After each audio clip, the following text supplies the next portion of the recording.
আপনার অ্যাকাউন্ট কি ফ্রিজ হয়ে গেছে? কোনো ভিউজই হচ্ছে না? এটা সবারই হয়। সব ক্ষেত্রে নতুন চ্যানেল যতগুলো আছে সবারই ক্ষেত্রে এরকম হয়। আমরা যারা নতুন ক্রিয়েটার তাদের এরকম সমস্যার সম্মুখীন অনবরতই হবে। এটার সমাধানের উপায় হচ্ছে অনেকে বলবে যে এই সেটিং করেন, সেই সেটিং করেন। কোনো সেটিংয়েই কোনো কাজ হবে না। যখন ইউটিউব মনে করবে অনেকেই চেষ্টা করে যে অ্যালগরিদম এগুলো কোনো ব্যাপার না।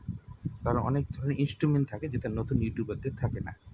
এই ইনস্ট্রুমেন্টের জন্যই অনেক সময় এরকম ভিউজ হয়। তবে চেষ্টা করেন ভিডিও ছাড়েন, যদি হলে হলো, না হলে কিছু করার নেই। তবে চেষ্টা করেন। এরকম তো না যে ইউটিউবার আপনাকে হতেই হবে। তবে এটা সমস্যা সবারই হচ্ছে। তবে যদি সবারই ভিউজ আসতো তাহলে সবাই ইউটিউবার হতো। এরকম কোনো ব্যাপার নেই। সবাই চেষ্টা করেন। তবে যদি কোনো একটা ভিডিও ভাইরাল একবার হয়ে যায় এবং আপনার চ্যানেলে মনিটাইজ হয় সে ভাগ্যবান। এবং যদি না হয় তাহলে চালিয়ে যান যতদিন চালাতে পারেন। তারপরে আর কি, এরপর আবার নতুন ভিডিও ছাড়েন, দেখেন ভিউজ হচ্ছে কি না।